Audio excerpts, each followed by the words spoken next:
Hey everyone, and welcome back.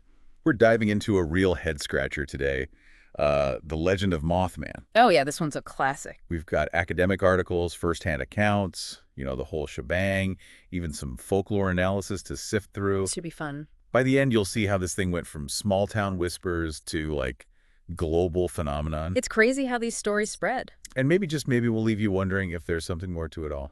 There always is, right?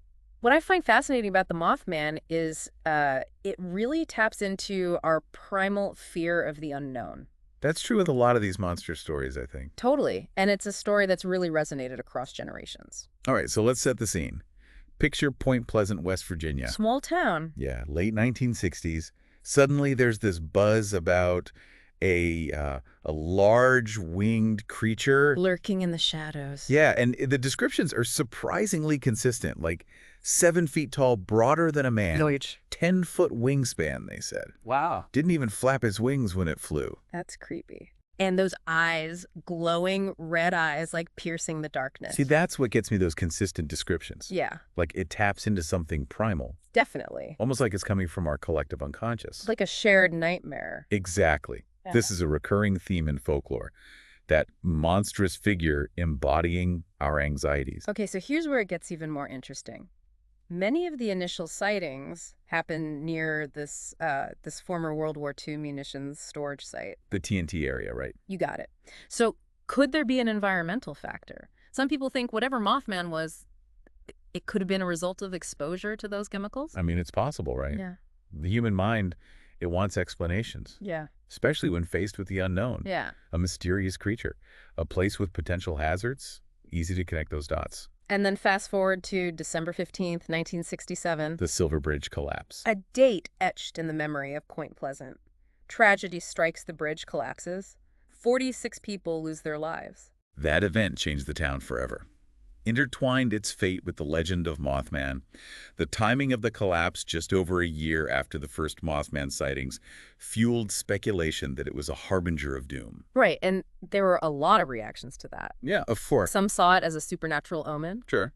while others were understandably upset by that idea, feeling like it overshadowed the very real human cost of the collapse. Of course that makes sense. It's that complex relationship between folklore and tragedy, the human need to find meaning in chaos. That's hard to avoid.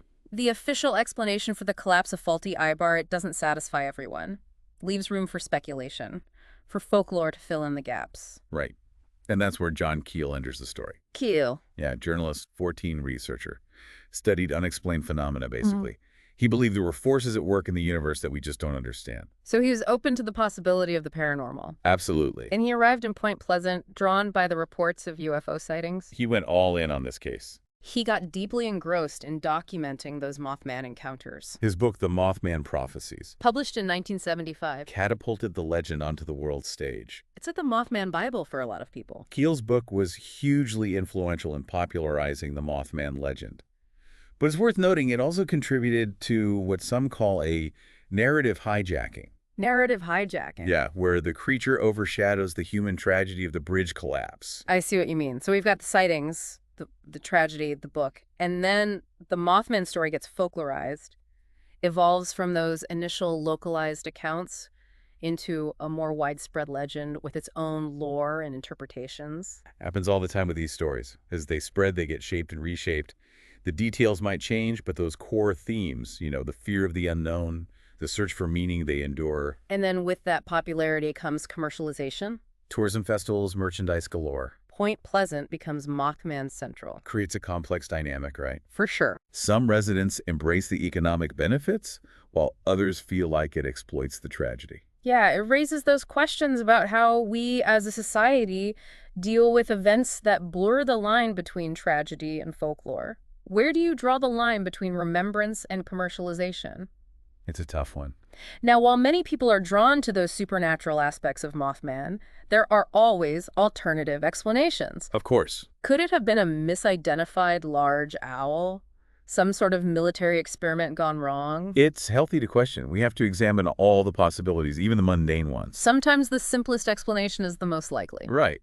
But then again, sometimes reality is stranger than fiction. But hold on a second. Alongside the Mothman sightings, Point Pleasant was also like a hotbed for other unexplained occurrences during this time. Like what? We're talking UFO sightings, strange phone calls, precognitive dreams, even encounters with those mysterious men in black. Oh, wow. So it wasn't just the creature. It's like something bending the laws of reality, right? It definitely adds another layer of intrigue. And it raises some fascinating questions. Were these anomalies related to the Mothman sightings, or were they separate phenomena happening at the same time? Was there something about Point Pleasant during this period that made it a focal point for the unexplained? Keel went as far as suggesting those men in black might not even be human. Describes them as strangely foreign, stiff movements, an eerie lack of emotion. Chilling thought, isn't it? The idea that we might not be alone, and that those who share the universe with us might not have our best interests at heart. Keel believed it was happening right there in Point Pleasant. That's a lot to take in. We've gone from a mysterious creature to potential government experiments to aliens. But before we jump to conclusions, we need to examine the evidence, consider the different perspectives, and maybe even question our own assumptions about what's possible. Exactly. That's what makes this so fascinating. It's not just about finding answers. It's about exploring the mysteries, the unknowns, the limits of our understanding. So much to unpack. And that brings us to the end of part one. But don't worry, we're just getting started. When we come back, we'll delve even deeper into the Mothman enigma, examining those anomalies, those psychological and cultural factors at play, and exploring the enduring power of belief in the face of the unexplained. Welcome back to our deep dive, everyone. Before we left off, we were getting into those strange occurrences surrounding the Mothman legend. Some people call them the Mothman anomalies. Right, those really stuck with me, especially those Men in Black, like straight out of a sci-fi movie. But Keel, he wasn't writing fiction, was he? He really thought those figures, often described as strangely out of place, played a recurring role not just in the Mothman story, but in UFO lore and paranormal encounters in general. Yeah, he did. And what makes it even more interesting is that he wasn't the only one, Crane. Yeah. There are accounts of similar encounters all over the world, often connected to UFO sightings. These figures are consistently described as tall, wearing dark suits, pale skin, and this unnerving intensity. Okay, but let's go back to Point Pleasant for a sec. If we entertain the possibility that these Men in Black were real, did anyone actually see them A&D Mothman at the same time? Or were they separate things happening in the same place? That's a great question, and it's one that researchers have been trying to figure out for decades. There are accounts of UFO sightings in and around Point Pleasant during this time, some with a lot of detail. For example, there's this woman named Mrs. Kelly who reported seeing a metallic disc hovering above a playground with a humanoid figure standing outside it. And she wasn't alone. Even Mary Hyre, the journalist we talked about earlier, she saw a UFO herself, as did several people at a local restaurant. So UFOs were basically buzzing all over Point Pleasant. Keel called this period the Year of the Garuda. It's named after this mythical bird from Hindu tradition. He even suggests that these flying beast legends are present in cultures around the world. Right, and it makes you wonder if we're tapping into something deeper here. A universal human fascination with the unknown, with creatures that we just don't understand. Are we dealing with a local thing, or is it something more? Something that goes beyond cultures and time? Maybe both. But let's get back to Mothman for a minute. We talked about the skeptical viewpoints, misidentified owl military experiment, mass hysteria. But what if we set those aside just for a second? Could Mothman have really been supernatural, a harbinger of doom like some people believe? I mean, it's tempting to connect those dots, especially with the timing of the Silver Bridge collapse. But remember, just because two things happen close together, it doesn't mean one caused the other. Correlation doesn't equal causation. We have to be careful not to fall into that trap of seeing patterns where there aren't any. Good point. After something traumatic like that, it's understandable that people would search for explanations, for something to make sense of the chaos. And sometimes those explanations can take on a supernatural quality or superstitious, like our brains trying to make sense of the unthinkable. Absolutely. Fear and uncertainty are really powerful things. They can be catalysts for belief, especially when we're dealing with things we don't understand. But even without a definitive answer, the fact that the Mothman legend is still so powerful speaks to our need for mystery, for stories that challenge how we see reality. And you can't talk about the Mothman legend without talking about how it's affected Point Pleasant. It's become a huge part of the town's identity, for better or for worse. You've got the Mothman Festival, the Mothman Museum, even a giant Mothman statue in the town square. It's almost like they've embraced the legend, turning it into the source of pride and, let's be real, tourism money. It's a great example of how folklore can become a commodity, how something that started as fear and uncertainty can become this cultural icon, a source of entertainment and even economic benefit. But it also brings up questions about exploitation, about whether it's ethical to profit from a tragedy, even if it's tied to a captivating legend. It's tricky. On one hand, the Mothman tourism has definitely brought in much-needed money to Point Pleasant, especially after the impact of the bridge collapse. It's put the town back on the map, but not for the reasons they would have chosen. But then on the other hand, there's that tension we mentioned earlier Yeah. between the people who are into the Mothman tourism and those who feel like it's taking advantage of the tragedy and making light of the lives that were lost. It reminds us that these stories don't exist on their own. They're part of a complex social and cultural world, and they can have real consequences for the people involved. Right, and we need to be aware of those different perspectives, those different ways of understanding the legend. Definitely. And it's important to think about the historical and cultural context, too. Remember how Keel said the men in black were strangely foreign? Well, Hmm. some researchers think that his perception might have been influenced by the fact that a lot of immigrants from Asia were moving to West Virginia at that time. Interesting. It makes you think about how our own biases and backgrounds can shape how we see people who are different from us. Exactly. And it shows how important it is to be aware of those biases, especially when we're dealing with something as sensitive as the perception of the other. So we've covered a lot in this deep dive. The legend, the anomalies, the psychological and cultural factors, even the commercialization and those different viewpoints. So where do we stand on the question of Mothman monster or myth? That's the great thing about this deep dive. We're not giving you a straight answer. We've given you the knowledge, the context, and hopefully the critical thinking skills to figure it out for yourself. You've heard what the eyewitnesses said, considered the alternative explanations, and really dug into the complexities of folklore and belief. Now it's your turn to decide what clicks with you, what makes sense, and what questions are still there. Maybe Mothman was just a creature that got misidentified, a product of mass hysteria, or even just our collective imagination.